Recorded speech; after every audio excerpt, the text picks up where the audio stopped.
Pernah nggak sih ngerasa 24 jam sehari tuh kurang?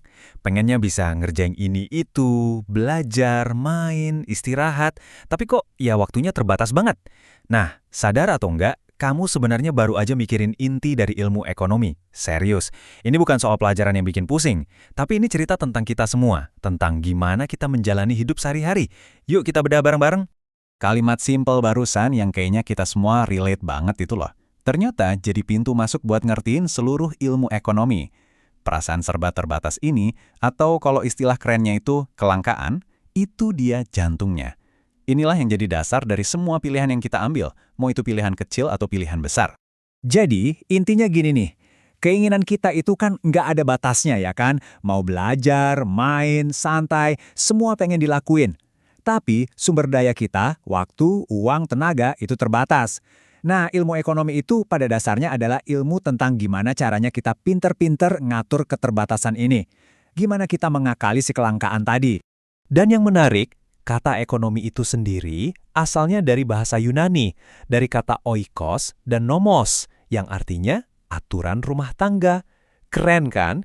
Jadi konsepnya itu deket banget sama kita. Sebenarnya, kita semua ini manajer ekonomi loh, manajer buat rumah tangga kita masing-masing yang setiap hari harus mutusin gimana cara terbaik pakai waktu, uang, dan tenaga kita. Oke, tadi kan kita ngomongin level pribadi ya. Sekarang yuk kita coba lihat dari kacamata yang lebih besar. Gimana caranya sebuah perusahaan atau bahkan sebuah negara bikin pilihan-pilihan ekonomi? Ternyata kerangka berpikirnya sama aja loh. Biar gampang, kita pakai contoh nyata aja. Coba kenalan sama Pak Ahmad, seorang pengusaha sarung tangan yang lagi mau ngembangin usahanya. Dia lagi pusing nih, mikirin, enaknya produksi sarung tangan model apa lagi ya?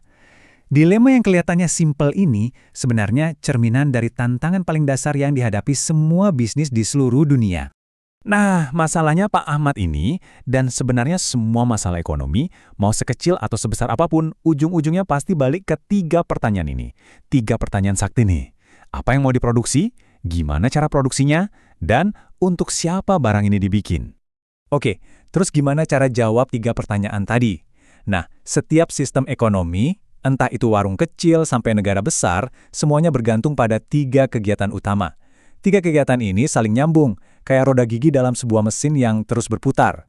Dan 3 pilar itu adalah produksi, distribusi, dan konsumsi. Ketiga hal inilah yang membentuk sebuah siklus yang jadi penggerak semua kegiatan ekonomi. Yuk kita kupas satu-satu biar lebih jelas. Pertama, produksi. Gampangnya, ini adalah kegiatan menciptakan barang atau jasa. Ini adalah momen pas Pak Ahmad bikin sarung tangannya atau pas petani menanam padi. Intinya satu, menciptakan sesuatu yang punya nilai.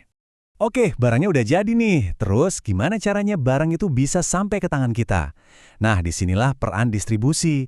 Bisa lewat toko, grosir, atau sekarang ya lewat platform online. Anggap aja distribusi ini jembatannya yang nyambungin si produsen sama kita, konsumennya. Dan yang terakhir, tentu aja, konsumsi. Ini tahap di mana kita sebagai konsumen membeli dan memakai sarung tangan buatan Pak Ahmad tadi. Disinilah sebuah produk benar-benar terasa gunanya. Dan dari sini, siklusnya muter lagi. Kita butuh lagi, Pak Ahmad produksi lagi, dan seterusnya. Tapi tunggu dulu. Pernah kepikiran nggak gimana siklus produksi, distribusi, konsumsi ini bisa jalan secepat dan seefisien sekarang? Di seluruh dunia loh. Zaman dulu sistemnya nggak segampang ini. Ada satu penemuan ajaib yang mengubah segalanya. Nah, ini dia perbandingannya. Dulu, sebelum ada uang, orang pakai sistem barter, alias tukar-menukar barang. Bayangin deh ribetnya. Kamu punya ayam, tapi butuhnya beras. Berarti kamu harus cari orang yang punya beras dan kebetulan lagi butuh ayam. Susah banget kan? Nah, uang muncul sebagai solusi super jenius. Sebuah alat tukar yang diterima semua orang, di mana aja. Dan perjalanannya pun menarik banget. Buat ngatasin ribetnya barter, manusia bikin koin dari logam. Lebih praktis. Terus pas bawa koin banyak-banyak ternyata berat juga, muncul inovasi baru di Tiongkok, uang kertas. Setiap langkah ini sebenarnya adalah solusi. Solusi biar kegiatan ekonomi jadi makin gampang dan makin cepat.